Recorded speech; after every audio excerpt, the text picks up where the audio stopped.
नमस्कार. आज आपण एका अशा व्यक्तिरेखेबद्दल बोलणार आहोत जी खूप गूढ आहे आणि तितकीच अद्भुत. काकभूषुंडी. रामायणात म्हणजे विशेषतः तुलसीदासांच्या रामचरितमानसमध्ये आपल्याला यांचा उल्लेख सापडतो. आपल्याकडे जी काही माहिती आहे, काही संदर्भ आहेत, त्या आधारे आपण हा विषय समजून घेऊया. हो, नक्कीच. आणि या माहितीतून काकभूषुंडी म्हणजे नेमकं कोण, म्हणजे एक सामान्य जीव ते चिरंजीवी आणि त्रिकालज्ञानी कसे बनले, हा जो प्रवास आहे त्यांचा तो उलगडून पाहूया. आणि रामायणात त्यांचं स्थान काय आहे हे समजून घेणं हा आपला उद्देश असेल. खरं तर ही कथा खूप म्हणजे विलक्षण आहे आणि विचार करायला लावणारी पण आहे. अगदी. सुरुवात करूया त्यांच्या मूळ रूपापासून. म्हणजे या स्रोतांमध्ये त्यांच्या आधीच्या मानवी जन्माबद्दल काय सांगितलंय आणि ते अचानक म्हणजे कावळा कसे बनले. हो, तर मिळालेल्या माहितीनुसार असं आहे की ते पूर्वी मानव रूपात होते. लोमश ऋषींचे शिष्य होते म्हणे. ज्ञानाच्या मार्गावर होते. पण काहीतरी घडलं. काही कारणास्तव त्यांचे गुरु लोमश ऋषी त्यांच्यावर नाराज झाले आणि त्यांनी शाप दिला. त्या शापामुळेच त्यांचं रूपांतर एका कावळ्यामध्ये झालं. ही त्यांच्या आयुष्यातली एक मोठी कलाटणी देणारी घटना होती. पण इथे एक वेगळीच गोष्ट घडते नाही का? म्हणजे शाप मिळाला पण तरीही ते एका अर्थाने वरदान ठरलं त्यांच्यासाठी. हे कसं शक्य झालं? बरोबर. हा मुद्दा महत्वाचा आहे. कारण काय झालं, शाप मिळाल्यावर सुद्धा त्यांची जी श्रीरामांवरची भक्ती होती, जी श्रद्धा होती, ती अजिबात कमी झाली नाही. उलट ती तशीच राहिली, अगदी निस्सीम. आणि ह्याच भक्तीमुळे मग काय झालं, स्वतः श्रीराम त्यांच्यावर प्रसन्न झाले. त्यांनी त्यांना केवळ शापमुक्तच नाही केलं, तर चिरंजीवी होण्याचा आशीर्वाद दिला, म्हणजे काळाच्या पलीकडे जगण्याचा. इतकंच नाही, तर अजून एक महत्त्वाची गोष्ट, त्यांना भूतकाळ, वर्तमान आणि भविष्यकाळ पाहण्याची शक्ती मिळाली. म्हणजे ते त्रिकालज्ञानी बनले. काळावर आणि एक प्रकारे नियतीवर पाहण्याची दृष्टी मिळाली. चिरंजीवी आणि त्रिकालज्ञानी या क्षमतांमुळे त्यांचं अस्तित्वच एका वेगळ्या उंचीवर गेलं असणार. नक्कीच. अगदी.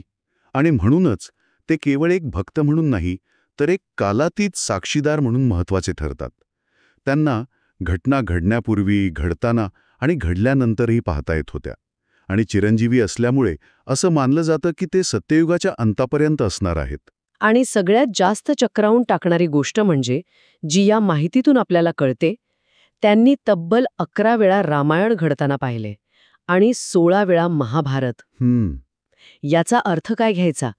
म्हणजे एकाच महाकाव्याचे 11 अवतार, 16 वेळा महाभारताचे युद्ध. काय समजलं असेल त्यांना यातून? हो, ही गोष्ट त्यांच्या अनुभवाला आणि ज्ञानाला एक अफाट, अथांग अशी खोली देते. याचा अर्थ केवळ घटना परत परत पाहणं एवढाच नाहीये कदाचित. यामुळे त्यांना प्रत्येक युगात बदलणारे संदर्भ, पात्रांच्या प्रेरणा किंवा धर्माची संकल्पना काळानुसार कशी बदलते हे जास्त स्पष्टपणे कळलं असेल. म्हणजे एकाच कथेच्या वेगवेगळ्या आवृत्त्या पाहिल्यामुळे त्यांना सत्याचे अनेक पैलू दिसले असतील, दृष्टिकोन अधिक व्यापक झाला असेल. म्हणूनच रामचरितमानसामध्ये त्यांना एक प्रमुख रामभक्त मानलं जातं. खरंय. म्हणजे त्यांचं बाह्यरूप, कावळ्याचं रूप किंवा मिळालेला शाप हे महत्वाचं नाही ठरलं. त्यांची जी आंतरिक निष्ठा होती, जी भक्ती होती, ती त्यांना या विलक्षण ज्ञानापर्यंत घेऊन गेली. एका कावळ्याच्या रूपात असूनही ते ज्ञानाचं आणि कालातीत दर्शनाचं प्रतीक बनले. अगदी तसंच. काकभूषुंडीची कथा हेच सांगते की परिस्थिती कितीही वाईट असो, भक्ती आणि श्रद्धेमध्ये इतकी ताकद असते की ती शारीरिक मर्यादा पण ओलांडू शकते आणि काळाच्या सीमासुद्धा. त्यांचं अस्तित्व म्हणजेच खरं तर भक्तीचा विजय आहे. तर आजच्या आपल्या या चर्चेतून आपण काकभूषुंडी या रामायणातील एका गूढ पात्राची ओळख करून घेतली. लोमश ऋषींच्या शापामुळे कावळ्याचं रूप मिळालं, पण श्रीरामांवरच्या अढळ श्रद्धेमुळे त्यांना चिरंजीवित्व मिळालं आणि त्रिकाल ज्ञानही मिळालं. हो, आणि 11 वेळा रामायण आणि 16 वेळा महाभारत पाहिलं हा उल्लेख हा त्यांच्या अफाट अनुभवाची कल्पना देतो. आणि विश्वाचं जे चक्र आहे त्याबद्दलचं त्यांचं ज्ञान किती सखोल असेल हेही दाखवतो. ते फक्त एक पात्र नाहीत, तर ते भक्ती, ज्ञान आणि काळाच्या पलीकडचा दृष्टिकोन यांचं प्रतीक आहेत.